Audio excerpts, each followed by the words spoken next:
একটা কলকাতার খুব দামি মানুষ কলকাতার খুব দামি হসপিটালে ভর্তি হয়েছে। বাপুরা আমার, মায়েরা আমার, ভর্তি হয়েছে কিসের কারণে? তার নিঃশ্বাস বন্ধ হয়েছে, ধড়কন বন্ধ হয়েছে, কিন্তু একদম আসা যাওয়া করছে। টাকা পয়সাওয়ালা মানুষ, ছেলেরা খুব দামি গাড়িতে কলকাতা নিয়ে গেছে, নিয়ে যাওয়ার পরে খুব দামি হসপিটালে ভর্তি করেছে। ডক্টরকে বলছে, डॉक्टर साहब जितने भी रुपए पैसे लग जाए लगने दीजिए, मेरे बाबू को एक तराजू में उठा लीजिए और पैसों को एक तराजू में उठा लीजिए, लेकिन मेरे वालिद की धड़कन चलनी चाहिए। बोले हर मुमकिन कोशिश करूंगा। डॉक्टर ने कह दिया যত দূর চেষ্টা করবো, তোর বাপকে বাঁচানোর চেষ্টা করবো। বাবু ভাই আমার মায়েরা শুনবা, খুব নামি টাকা পয়সা মানুষ হসপিটালে ভর্তি হয়েছে। মোটামুটি 4 দিন কিংবা 5 দিন থেকেছে। কোন মেশিনের ভিতরে ভরেছে? যে মেশিনের এক ঘন্টার বিল মোটামুটি 9 থেকে 10,000। জি, এক ঘন্টার বিল। आप 24 के 10 দিয়ে গুণা করেন, আর 24 के 10,000 দিয়ে গুণা করেন, আর 24 के আবার 5 দিয়ে গুণা করেন, কতটি টাকা হয়? সুবহানাল্লাহ। কিন্তু আর ছেলেদের জন্য কোনো টাকা নয়, কেন? অনেক টাকার মালিক ছিল।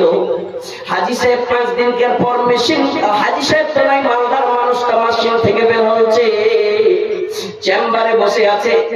সন্তানেরা কি লেখাপড়া করছে, দেখছে লম্বা একটা বিল ধরিয়ে দিয়েছে।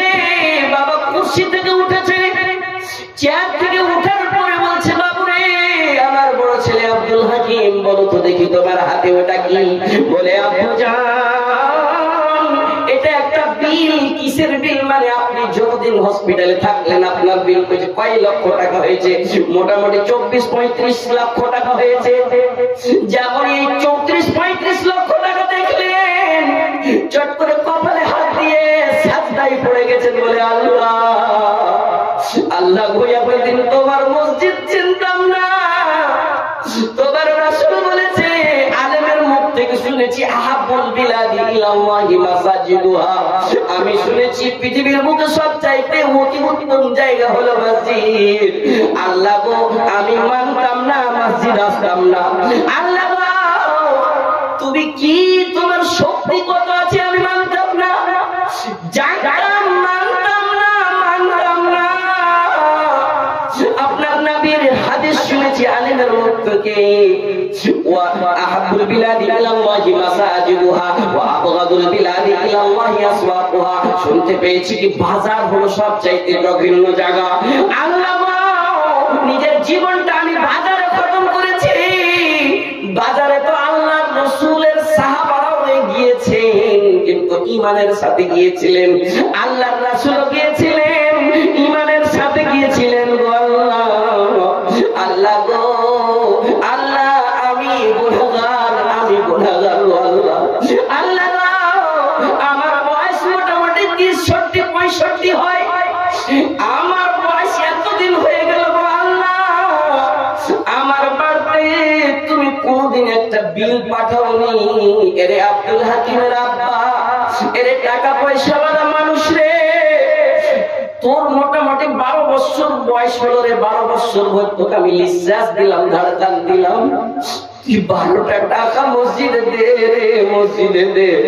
কোনদিন বিল পাঠাইনি আল্লাহ, আপনি কোনদিন বিল পাঠাননি। গো আল্লাহ, আল্লাহ গো আজকে সামান্য দুনিয়ায়, এত বড় দুনিয়া, ছোট্ট একটা হসপিটাল, আমার জন্য 30-35 লক্ষ টাকার বিল চলে এসেছে। গো আল্লাহ, আপনার হসপিটাল এমন বড় হসপিটাল, আপনি এতদিন থেকে আমার নিঃশ্বাস চালাইছেন, কোনদিন বিল দেননি। গো আল্লাহ, আল্লাহ আমার তো দূরের কথা, আপনাকে যে মানে তারও বিল পাঠাননি। পাঠাচ্ছে আপনার, পাঠাচ্ছে আমার, পাঠাচ্ছে মায়েরকে, পাঠাচ্ছে কারো বিল পাঠাইনি। একটা টাকা দে রে দে, এই তোকে চেক কেটে দিলাম রে, আমার ফারিস্তা জিবরাইল তোর কাছে লেগালো, তোকে এতদিন নিঃশ্বাস চালাচ্ছি, তোর শক্তি এত সুন্দর গঠন চালাচ্ছি, তোর লাখটা যদি পিছনে করে দিতাম, তোর একটা চোখ যদি পিছনে করে দিতাম, তোর গঠনকে আমার সুন্দর করেছি রে।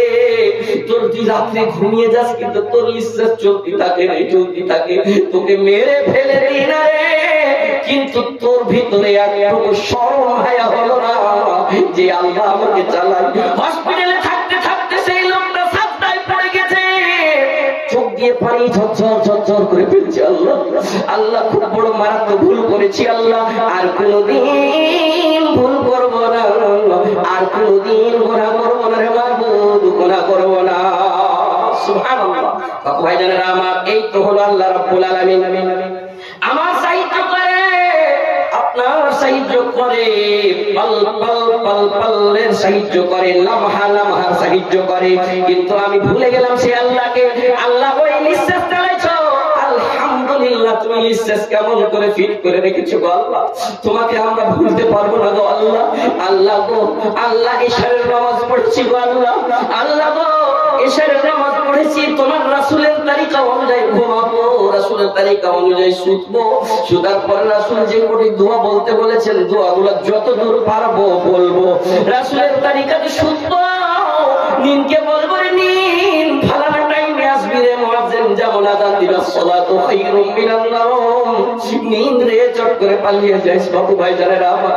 সেই দিন হাসরের মাঠে, যেই দিন বাপ চিনবে না বেটাকে, বেটা চিনবে না বাপকে, সন্তান চিনবে না কাউকে, স্ত্রী চিনবে না স্বামীকে, কেউ কাউকে চিনবে না, চিনবে না। সেই দিন ডাউ ডাউ ডাউ ডাউ করে বেড়াইতে হবে না। সেই দিন ফারিস্তা হাত দিবে, রে আব্দুর রহমান, রে আব্দুল জব্বার, রে আব্দুল খালিক, রে জামিল, রে সাদিক, রে শুনালে তুই এমন কাজ করতি, মাগরিব পড়তি, তোর ভিতরে এশা থাকতো, এশা লটকে আছে, এশার নামাজ পড়বো, তুই এশারের নামাজ পড়ে ঘুমাচ্ছিলি, আর ঘুমার পরে কতবার রাত্রিতে জেগেছিস মায়েদের জন্য। বলি রে মা, তোমাকে 3 বার 4 বার 5 বার জাগতে হয় কেন? ছোট্ট বাচ্চারা বারবার পেশাব করে দেয়, মায়ের বয়ান নাই তবু একটু বলবো। কিন্তু ওই মারা 4 বার 5 বার উঠেও ফজরের সময় উঠেছে। আর রাসূল আমার বলেছেন 7 শ্রেণীর লোককে আল্লাহ যেই জায়গাতে থাকবেন হাসরের মাঠে, আল্লাহর ছায়া হবে, হাদিস প্রমাণ আছে, আল্লাহর ছায়া হবে, হাদিস প্রমাণ আছে। সেই দিন কোন ছায়া থাকবে না, বুখারী মুসলিমের হাদিস। সাবাতুন যুল্লুহুমুল্লাহু ফি দিল্লিহি ইয়াওমা লা দিল্লা ইল্লা দিল্লুহু, আল-ইমামুল আদিল ওয়া শাবুন নাশা ফি ইবাদাতি রাব্বিহি ওয়া রাজুলুন কলবুহু মুআল্লাকুন ফিল মাসাজিদ। এমন একটা মানুষ, এমন একটা মানুষ, এমন একটা মহিলা পুরুষ, এমন শ্রেণীর মানুষকে বলেছে যেই মানুষটা এক ওয়াক্তের নামাজ পড়েছে, নামাজ পড়ার পরে অন্য ওয়াক্তের নামাজ, অন্য টাইমের নামাজ তার অন্তরে লটকে আছে, সেই লোকের বারে বলা হয়েছে সেই লোক এক ছায়া খুঁজবে, হাসরের ময়দানে ছায়া খুঁজবে। আল্লাহ ছায়া একটু দিতেন, একটা ছায়া দিতেন, একটা ছাতা থাকতো, একটা গাছ থাকতো, সূর্যের তাপ পাশাই না, ফারিস্তা হাত দিয়ে বলবে চল, তোকে এক জায়গায় লাগানো হয়েছে। বলে কোন জায়গায়? বলে এমন জায়গায় লাগানো হয়েছে যে জায়গায় জেলে তুই দুনিয়ার সমস্ত এসি ফেল করে দিবি, দুনিয়ার ছায়া ফেল করে দিবি, তোর দুনিয়ার এই হাসরের মাঠের কষ্ট তুই ভুলে যাবি। এই হাসরের মাঠের কষ্টটা কি ওয়ার লেগেনি যে ফজরের নামাজ পড়ে ফের আবার জোহরের নামাজ তার অন্তরে লটকে আছে। আহা, ওই হাসরের মাঠের ছায়াটা কি ওয়ারই জন্যে যে ফজরের নামাজের সময় এক লাইনে খাড়া হয়ে আছে, প্রথম লাইনে খাড়া হচ্ছে, বাকি 4 লাইন বাকি পড়ে আছে। কখন আমাদের হুঁশ আসবে, কখন আমাদের জ্ঞান আসবে? না উস দিন বাপ বেটে का ना बेटा बाप का होगा, सितारे टूट जाएंगे जमीन पर जलजला होगा, जमीन तांबे के होंगे, आसमां फौलाद का होगा। सुना है कल तेरे दर पे हुजूम आशिका होगा, न मस्जिद की बिना होगी, न मंदिर का निशान होगा। सुना है कल तेरे दर पे हुजूम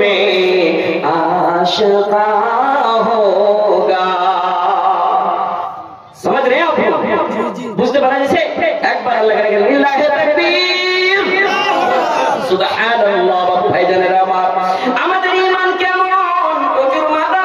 প্রচুর পানিতে পানি দিলে টলমল টলমল করে, এক্ষুনি যদি একটা গান পাটি লেগে যায় কোনো দিকে, মন খাটা ছটপট ছটপট করবে, গানে যাবো, গান শুনতে যাবো, কোনো মনে ভাঙ পারবো।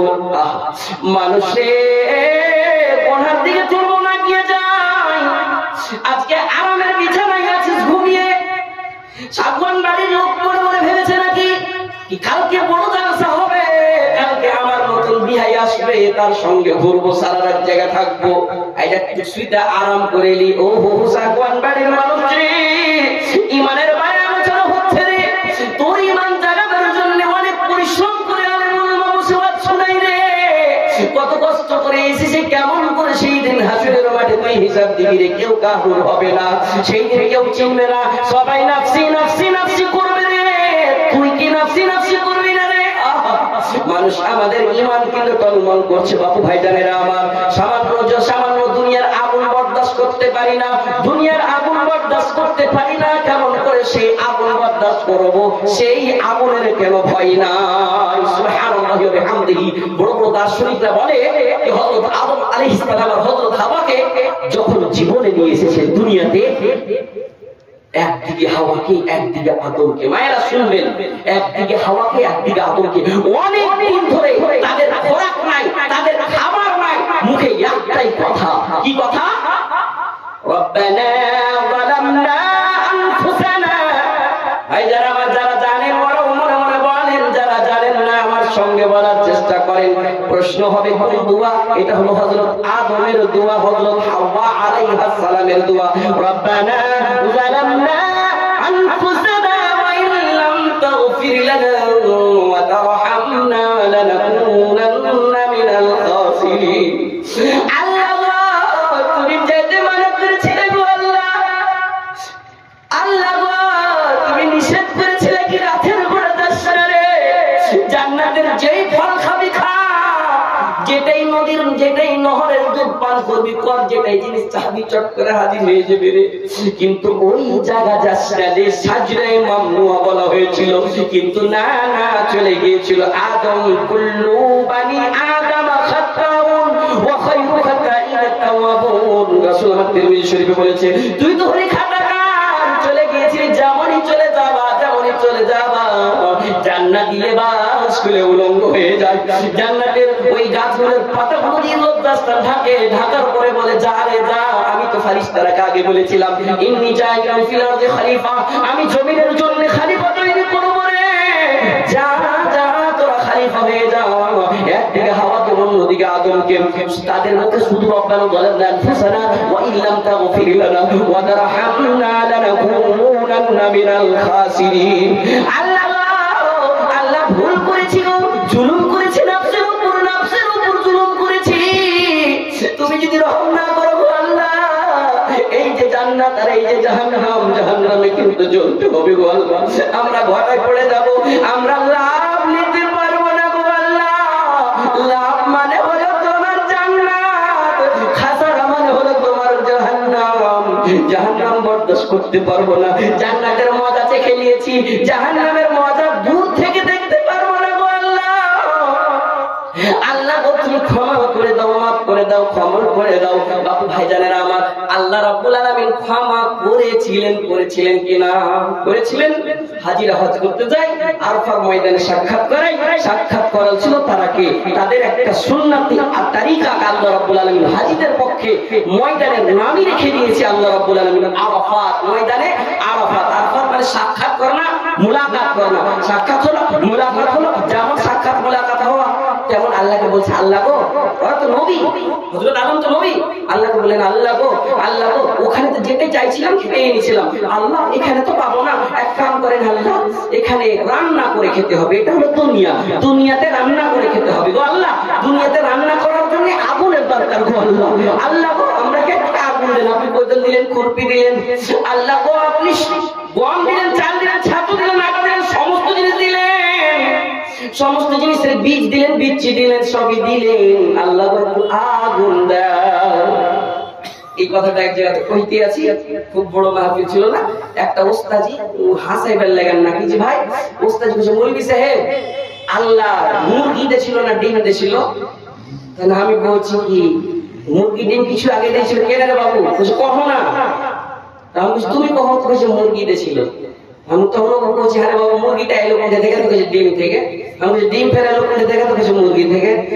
ফের ফেসে থেকে এলো মুরগি থেকে। শেষের দিকে পৌঁছতে পারে না। আমি তখন প্রশ্নের উপর প্রশ্ন, ও তখন হাতে ফাঁসাইবার লাগে। দেখো ভাই তখন আমি ওকে লাস্ট জবাব দিল, শেষে কি এসেছিল বাবু? ফের তোর লাস্ট ডিম যে এসেছিল যে বলবি বলছে ডিম এসেছিল। আমি ডিমটা আপনি মুরগির পেট থেকে হবে না রে বাবা? বলছে কি হ্যাঁ। বলছে কথা তো ঠিকই। আমি বলছি জবাব শুন তুই, আল্লাহ রাব্বুল আলামিন মানুষকে কি থেকে পয়দা করেছে জানিস? কইছে কি না পড়েনি। কইছে পড়ে তারপরে তখন তুই নিজের জবাব নিজে পেয়ে নিবি। মানুষকে আল্লাহ সামান্য একটু পানি দিয়ে একটা ফোঁটা পানি দিয়ে তৈরি করেছে। আরে পাগল, আদম হাওয়াকে তৈরি করেছে আদমকে বিভিন্ন মাটি দিয়ে, আর হাওয়া আলাইহিস সালামকে একটা পাসলি দিয়ে হাওয়া তৈরি করতে পারে। তুই মুরগি আর ডিম क्या चीज है? कुन फयकुन में कुछ भी कर सकता होता है ना। सुभान अल्लाह पढ़ दीजिए एक बार। ये देखिए अल्लाह का जलवा, सुभान अल्लाह। ये ज़मीन आसमां ज़र्रा वो कहकशा, ये हंसी गुलसिता रंगो बो ये जहां, सब है जलवा तेरा या खुदा या खुदा या खुदा या खुदा। हुक्म से तेरी आतिश गुलिस्ता बनी,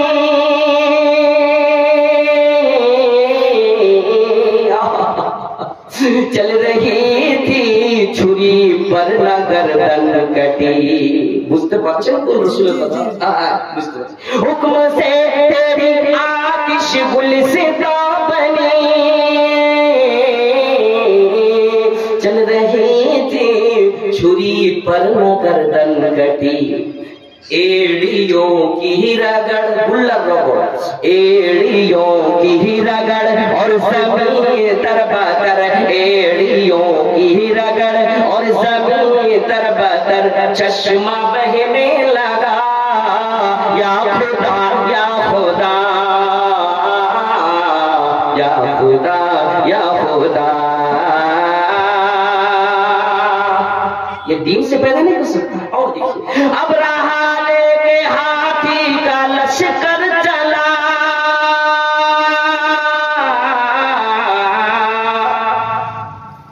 अब रहा लेके हाथी का लश्कर चला, बन गया वो दीवाना अबाबील का। अब रहा मिट गया मिट गया, अब रहा मिट गया मिट गया, अब रहा काबा बाकी रहा। या खुदा या खुदा या खुदा या खुदा। আল্লাহ রাব্বুল আলামিন সবই দিলেন, সবই দেওয়ার পরে আল্লাহ গো আল্লাহ একটু আগুন দেন গো আল্লাহ, আগুন একটু আগুন। জিবরিলকে বললেন জিবরিল রে, ও জিবরিল চলে যাও, আমার রাসূলের সাক্ষাৎ হয়েছে জিবরিল। দুইজন স্বামী স্ত্রীর সাক্ষাৎ হয়েছে অনেকদিন পর রে, তারাই খিদায় ক্ষিধার্ত হয়ে আছে রে। যারে জাহান্নামে একটা ঠিমে নিয়ে যা, টুকরো নিয়ে যাবে, সামান্য জাহান্নামের একটু আগুন নিয়ে জিবরিল হাজির হয়ে গেলেন। যেমন জিবরিল দেওয়া লেঙ্গ হযরত আদম এই আগুনের টুকরোটা নিয়ে দুনিয়ার রান্না বান্না করেন। রান্না বান্না করতে যাওয়ার সময় হযরত হাওয়া আলাইহিস সালামকে একটা তাম হাঁড়ি দিয়েছিল, বাসন দিয়েছিল তাম্বার। বড় বড় মুজাদ্দিদিনরা বলেন জাহান্নামের যখন ব্যাপার নিয়ে তারা আলোচনা করে, জাহান্নামের আগুনের যখন আলোচনা করে, বলছে যেমনই তাম হাঁড়ি দেওয়া,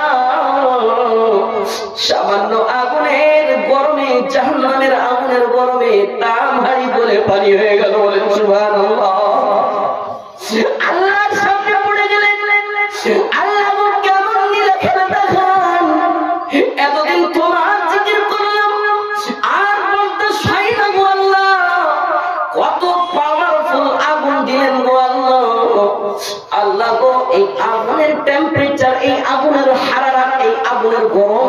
কমিয়ে দেন।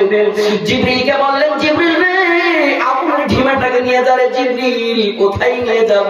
বলে দুনিয়ার পৃথিবীর সমস্ত সমুদ্র নালা নালী যত পানি আছে রে জিবরিল, এই আপনার ঢিমাটাকে নিয়ে যে এই পানিতে চুবড় দিয়ে দে, একবার ডুবিয়ে দে জিবরিল। আমার প্রিয় হাবিব হযরত আদম হযরত হাওয়া এরা খাইনি রে, রান্না বান্না করবে ছটফট করে রে জিবরিল। যারে জিবরিল যা। জিবরিল পানিতে চুবড় দিয়ে 50% অর্ধেক টেম্পারেচার খতম হয়ে গেল। আবার জিবরিল দিলেন, জিবরিল নিয়ে দিলেন, বলে ও হাওয়া আলাইহিস সালাম আপনি বাসনটা দিন। দেখেন বাপুরা ওয়াকিয়া খুব ঘটনা খুব লম্বা, আমি সংক্ষিপ্ত আপনাকে ইশারা করতে চাই শুনেন। মায়ের আগে তোমরা আগুন দিয়ে খানা তৈরি করছো, তোমরা আগুন দিয়ে রান্না বান্না করছো গে মা, তোমার হাতে যদি একটু ছ্যাঁক লেগে যাচ্ছে গে মা, তুমি বরদাস্ত করতে পারো না, সে আগুনে তুমি কেন করে জ্বলবে? তার কেন তোমাকে চিন্তা নাই? সুবহানাল্লাহ। জিবরিলকে বললেন, জিবরিল রে এবার আগুন দিয়ে এসো, আগুন যেমন দেওয়া আবার ওই তামার বাসন গলে পানি হয়ে গেল। 50% অর্ধেক টেম্পারেচার বরদাস্ত করতে পারলে না। বলে জিবরিল রে আবার আল্লাহর কাছে দোয়াতে পড়ে গেল, আল্লাহ গো আল্লাহ কেমন করে জিবরিলকে আদেশ করলেন? অর্ধেক পানির টেম্পারেচার অর্ধেক আগুনের টেম্পারেচার ঘটে গেল, এখন আগুনে অনেক টেম্পারেচার আছে গো আল্লাহ। আল্লাহ আপনি গফুরুর রহিম, এখন কই আপনি মাফ করেননি নাকি গো আল্লাহ? এই তো ছোট্ট একটা সামান্য ঢিমা বরদাস্ত করতে পারি না গো আল্লাহ, একে আরো পাওয়ার ঘটিয়ে দেন। জিবরিল রে যা রে জিবরিল যাও, আগুনের ঢিমাটাকে নিয়ে যা। আমি পৃথিবী যখন টলমল টলমল করছিল, আমি পৃথিবীকে গাড়ার জন্য, পৃথিবীকে একাকৃত করার জন্য আমি পাহাড় গেড়েছি, মেঘ, ওই পাহাড় গেড়েছি রে। একবার তুই পৃথিবীর সমশক্তিশালী পাহাড়ে যে মেরে দে জিবরিল। আহা ভাইজান আমার মায়ের আগে আমার ওই জিবরিল ওই আগুনটাকে নিয়ে যে পাহাড়ে মেরে দিল, আবার অর্ধেক টেম্পারেচার ঘটে গেল। সুবহানাল্লাহ। যখন ঘটে যাবা একবার 50 ঘটলো, আর একবার ওইখানটার 50 ঘটে গেল, 75% ঘটে গেল বাপুরা আমার। এখন সামান্য আগুন আছে, সামান্য আগুন বরদাস্ত করতে পারি না। ওই আগুন কেমন করে বরদাস্ত করবো? ওই আগুনের জ্বালা কেন করে শহরে আল্লাহ। বাবু ভাই যারা আমার, আপনি নামাজ পড়ছেন, বাড়ির গিঠান নামাজ পড়ে, 3টা বহু আছে, 3টা বহুর মধ্যে একটা বহু মাদ্রাসার পড়ালেখা নেই, নামাজ পড়ে ফজরের পরে কোরআন তেলাওয়াত করে, কিন্তু 2টা বহু শুতে থাকে, ঘুমিয়ে থাকে। তার কি জাহান্নামের ভয় নাই? বাবু ভাই যারা আমার, প্রত্যেকদিন আপনি নামাজ পড়ে আসছেন, বারবার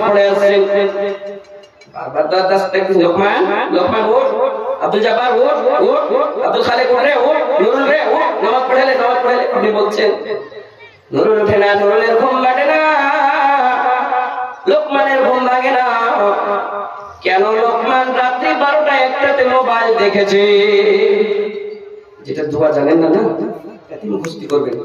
হ্যাঁ, শরম লাগছে, লজ্জা লাগছে, মৌলভী সাহেবকে কইতে বয়স গেছে, কেন করে দোয়া মুখস্থ করবো? এটি দেখবেন, জরুর এটি লক্ষ্য শুনিয়ে আল্লাহ তোমার শোনা ঠান্ডা কবুল করবে। মৌলভীকে প্রশ্ন করতে শরম লাগে, একটা বহু পড়ালেখা এসেছে, বউটাকে বলে বহুকে বহু ই কথা যে বহু সাইয়্যিদুল ইস্তিগফার কাকে কয়, বহু দোয়াটা কয়ে দাও তো হয় না, এটি শুনবে। কিন্তু না, এটি এমন জিনিস শুনে মোবাইল আসিল, কি দোলা লাগিল, পড়াশোনায় মনে লাগে না।